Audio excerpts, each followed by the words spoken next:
That is a lot of Monkai. Oh my god. Look at that. That's insane. Welcome back to another episode of Big Red's Isopods. And this week, we got fish. Just kidding, we're going to be looking at some Spanish Isopods. So this week, I figured I'd just show you guys kind of an update on all my Spanish species, since a lot of people are interested in these particular isopods. They're kind of sought after, as well as the Cubaris, but I've only got a couple of species of Cubaris, and you guys kind of already know what's going on with those. So anyway, this is my culture of Porcelli of high yellows. So as you can see, there's a couple babies here. There's some Monkai here. I'm gonna just flip this over and we're gonna take a look. And wow, they have been going to town breeding. There's quite a few isopods in here. I'm not going to really do a care guide on these because I'm just going to give you guys a bit of an update. So obviously these guys have been doing really well. They've been breeding quite a bit for me. Haven't had too much trouble with them, whether like feeding wise or any deaths or anything. They seem to be relatively good.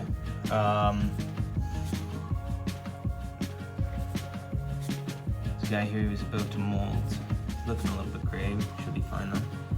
They're not a huge isopod like some of the Spanish species are, but they're definitely very large. There's a male there. Yeah, but they seem to be doing all right. There's a bigger one back in there hiding underneath. So let's take a look at another culture.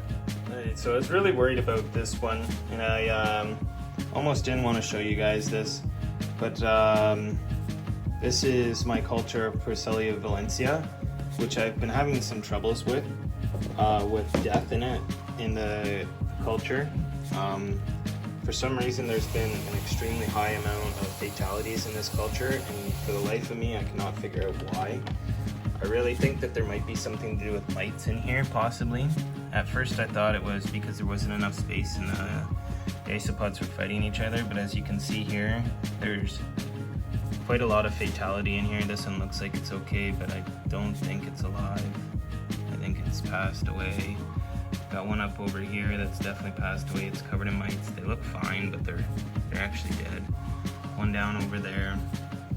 I can show you some in here. There is quite a few alive in here, and there's a lot of babies, but for some reason the adults seem to be passing away relatively quick. It's a really nice species of isopod. I really like how they have the different color morphs, but as you can see, there's also some dead ones in here, under here. Another one over there. That one's alive. We got some over here that are alive as well, but the fatality rate in here is just phenomenal, and I have no idea why it's happening. Like, there's another dead one up over there, and I don't really like talking about this because obviously I do really love the isopods, and it almost seems unfair that I have them in here if that's the reason why they're dying, but there's nothing I know what to do about it. This guy over. Not too sure what's going on. There's a little bit of mold in here, but that happens. It's not too big of a deal. Got some larger guys underneath there. But I don't know why they keep on passing away the way that they are. I really think it has something to do with some sort of mite problem, because whenever I see a dead body, they're usually covered with mites. Let's take a look here. On this one, no, they're gone, but when I first opened it, all the dead bodies were covered in mites, just head to toe. And I don't know if they're the type of mites that suck blood, which I would assume that these ones are, which is unfortunate because I probably got it from the breeder who sold these to me, and I'm not too sure who sold them to me because it was a while ago at a Toronto Expo. And it's not to give a bad name to the Expo or the breeder or anything. These things just seem to happen every once in a while, and it's nature, right? You can't really control this stuff. can better plan for the future, and I might try to take some of these out of here, but I don't know how I'm going to be able to contain them and know that they're safe, like isolating them. I'm not too sure how I'm going to do that to try to get rid of the mites. I'm not too sure, but obviously I got to do something about this, otherwise they're going to pass. Enough about sad stuff now. Let's get down to the isopods everybody really wants to see. So just recently I did my video about the Presely Bolivari, which are doing fantastic. They're thriving in every way, breeding a lot, lots of mankai, doing awesome, fantastic. There's hundreds in here, well, not hundreds, but definitely dozens in here. Definitely gonna have to move them to a bigger container soon. Loving how these guys are, besides the fact that they are escape artists. Extremely happy with them. Extremely happy with everything about them, how many I got in this culture. It was probably one of the best buys I ever had, was buying these guys, because it was just an awesome deal. On to the Porcelli Magnificus. So I did have one adult pass away in here, but the other ones, last I seen, were doing fine, and they're producing young now, as you can see. They're curled up together there, the adults and the children, or the mankai, the babies, which are extremely large. These babies are larger than the adult powder oranges that you can buy. They're huge isopod for being so young and just adorable. I love the giant size that they are. I remember watching them run around as big jumbo babies. Just awesome to see. I really was worried about this culture and about the next one I'm going to show you about them breeding, but they seem to be doing fine. There was the one adult, like I said, that passed away, but other than that, all seems well here.